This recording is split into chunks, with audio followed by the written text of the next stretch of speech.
Hello, and welcome to Slow Stories. I am glad you are here today.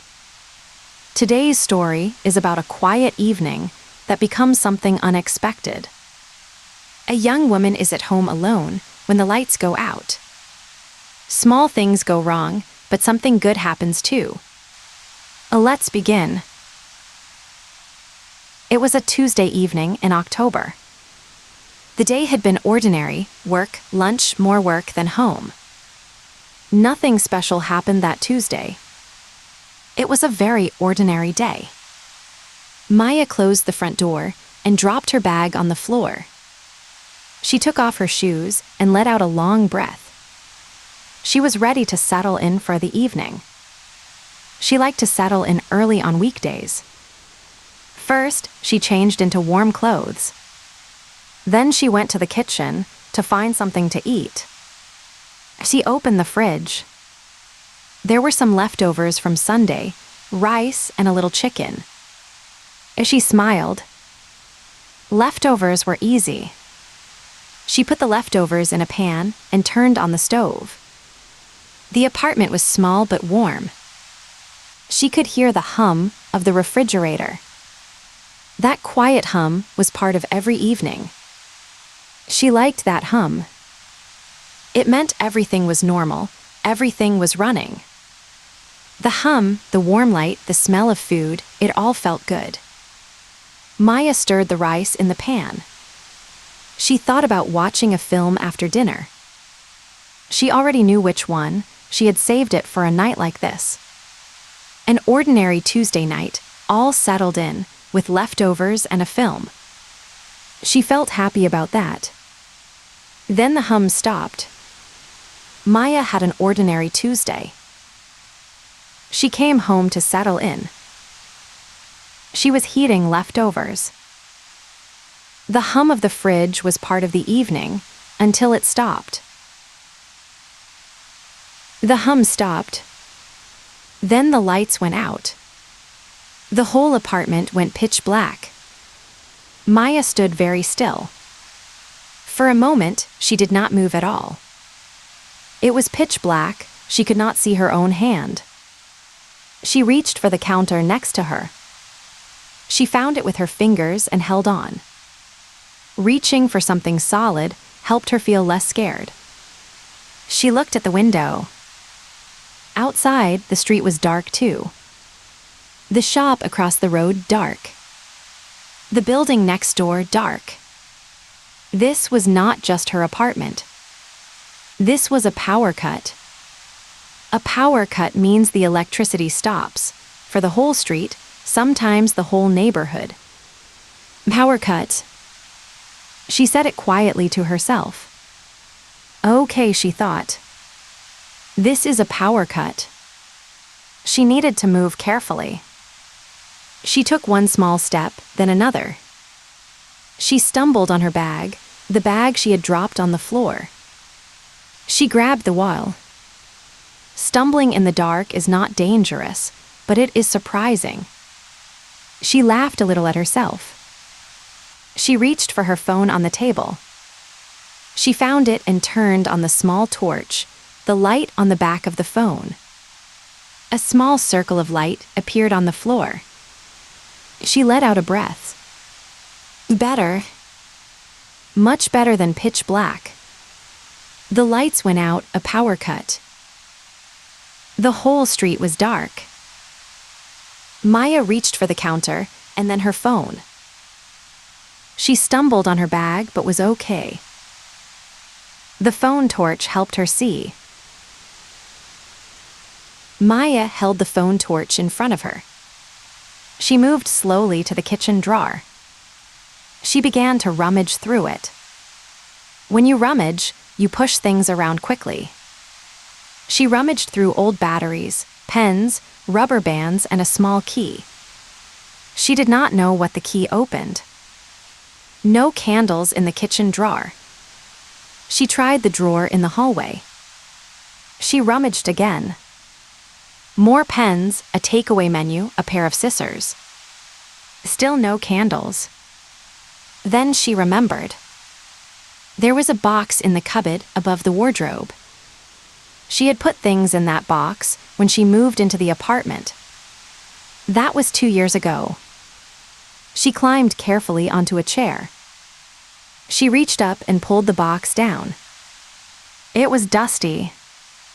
Very dusty. The box had not been touched in 2 years. She coughed a little from the dust. She opened the box. Inside, an old birthday card, a small photo, some string, and yes, 3 candles. 3 white candles.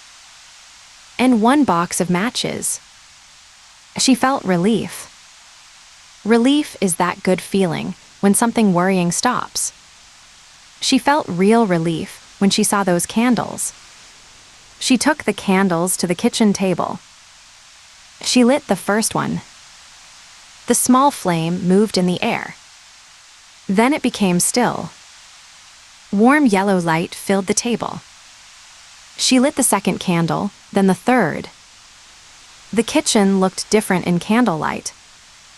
The dusty box and the dark had been a small adventure. But now she had light. She sat down and felt that relief again. 3 candles, that was enough. Maya rummaged through her drawers looking for candles.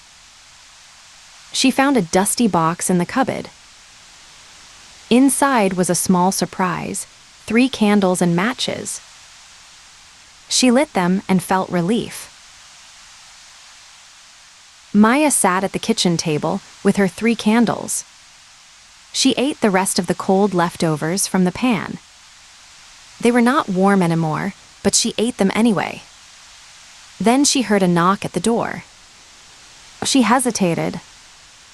When you hesitate, you stop before you act.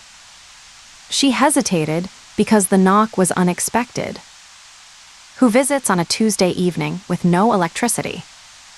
She picked up the phone torch and walked to the door. She opened it. A man stood in the dark hallway. He was perhaps 50 years old, with gray hair. His face was unfamiliar. She did not know this face.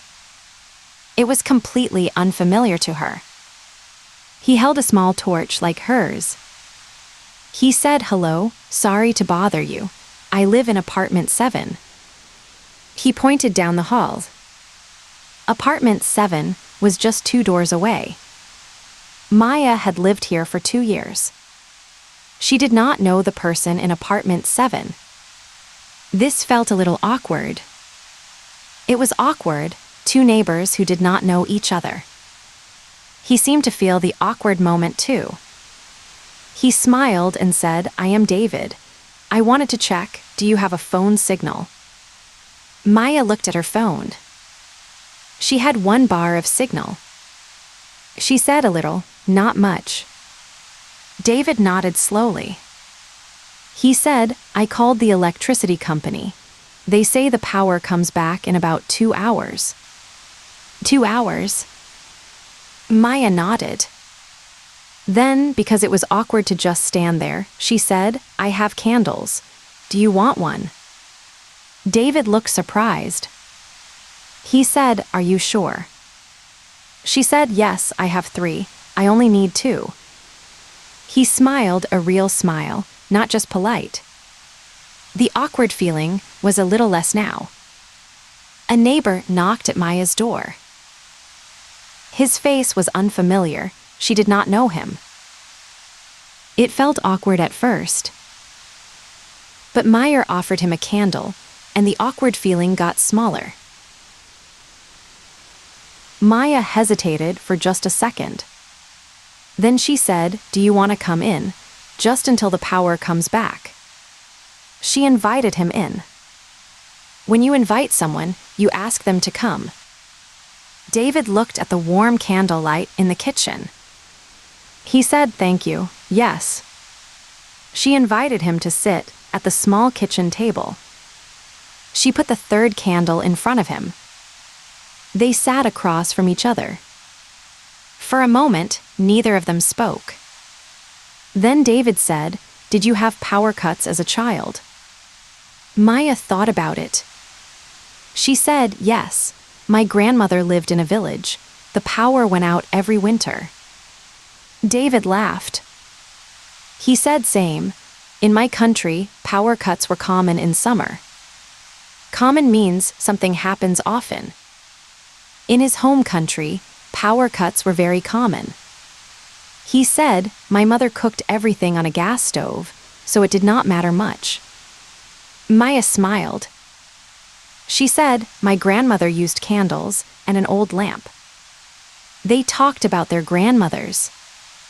This is how it started, power cuts and grandmothers. Then storytelling began. Storytelling means telling stories from your own life. David was good at storytelling. He told a story about getting lost in his city when he was 8 years old. He told it well, slowly, with small details. Maya listened. She said, honestly, I got lost too once, in a shopping center when I was 6. Honestly, it means she said what was really true. Honestly, she was very scared that day. David laughed again. He said, it is common, I think. Every child gets lost once. They talked about the first year in this apartment building. David had lived here for 8 years. 8 years, 2 doors away. They had never spoken before tonight. Maya said that out loud. She said, 8 years. I did not know your name. He said, I did not know yours either. She said, Maya. He said, David, nice to meet you, Maya. They both smiled at the strangeness of it. 2 neighbors, 2 candles, 1 ordinary power cut. And honestly, it was not awkward anymore. Maya invited David in. They talked about common childhood memories, getting lost, power cuts. David was good at storytelling. Honestly, they both agreed. They had lived 2 doors apart for years and never spoken. After a while, David was quiet for a moment. Then he mentioned something. When you mention something, you say it simply, without making it a big story. He mentioned that his wife had moved out recently. Recently, not long ago. He said it quietly. He said she left recently, 3 months ago. Maya did not know what to say. She said, I'm sorry. He shook his head gently. He said it was the right thing, but the apartment is very quiet now. Maya noticed something change in his voice. When you notice something, you see it or feel it, even if it is small. She noticed that he sounded a little lonely. Lonely means sad from being alone. He was not crying, not dramatic. He was just a man who was a little lonely. Maya said, my first year here, I was lonely too. She mentioned it simply. She mentioned her first year, how quiet and strange it felt. David looked at her. She said, I did not know anyone. I worked, came home, watched films. That was my life. He said, what changed? She thought. She said, I started going to a class. Drawing, I met people there. He nodded. She noticed he was listening carefully. She said, there is a class at the community center on Friday evenings. Drawing, painting for beginners. David said nothing for a second. Then he said, I have not painted since I was a child. Maya said, neither had I. She mentioned the teacher, a kind woman named Rosa. She mentioned how the class was small, only 8 people. David said, maybe I will go. Maya said you should. She noticed she meant it. Not just being polite, she honestly meant it. The candles burned low. The conversation moved quietly, like the candlelight. David mentioned that his wife had left recently. Maya noticed he sounded lonely. She mentioned her own first year, lonely too. She told him about the Friday drawing class. He said maybe he would go. It was almost 2 hours later. The candles were shorter now. They had burned for a long time. Then the lights flickered. When a light flickers, it goes on off very quickly. The kitchen light flickered once, then twice. Then it came on fully. Bright, white electric light filled the room. Maya and David both blinked. When you blink, you close and open your eyes quickly. They blinked because the light was suddenly so strong. The hum of the fridge started again. That ordinary hum. Maya smiled at it. David stood up slowly. He said, "Well, the power is back." He sounded a little surprised, as if he had forgotten about the power cut. Maya stood up too. She blew out the 3 candles. Small threads of smoke rose in the bright light. David picked up his 1 candle. He said thank you, for this and for the conversation. Maya said it was good. She meant that. He walked to the door. Then he lingered for just a moment. To linger means to stay a little longer. He lingered at the door. He said about that class on Friday, "What time does it start?" Maya smiled. She said 7 o'clock. "I can knock on your door if you want. We can walk together." He said yes, I would like that. They exchanged phone numbers. When you exchange something, you give and receive. They exchanged numbers. She gave hers, he gave his. He said good night. She said good night. The door closed. Maya stood in her bright kitchen. The hum of the fridge filled the room again. The ordinary hummed. But the evening did not feel ordinary anymore. She looked at the 2 burned-down candles on the table. She thought about David, alone in apartment 7. She thought about Friday. She washed the pan from the leftovers. She turned off the kitchen light. She did not watch the film she had saved. She did not need to. The evening had already given her something better. The lights flickered and came back on. Both Maya and David blinked in the bright light. David lingered at the door and asked about the Friday class. They exchanged phone numbers. A power cut brought 2 neighbors together. And that is the end of today's story on Slow Stories. Maya and David lived 2 doors apart for years. They needed one dark evening to finally meet. Sometimes small things, a power cut, a knock, a candle, they change everything. Today's keywords were ordinary, power cut, rummage, relief, unfamiliar, awkward, invite, lonely, mention, notice, flicker, linger, and exchange. Try to use one of these words today, in a sentence, in your head, or out loud. Thank you for listening, and we will see you next time on Slow Stories.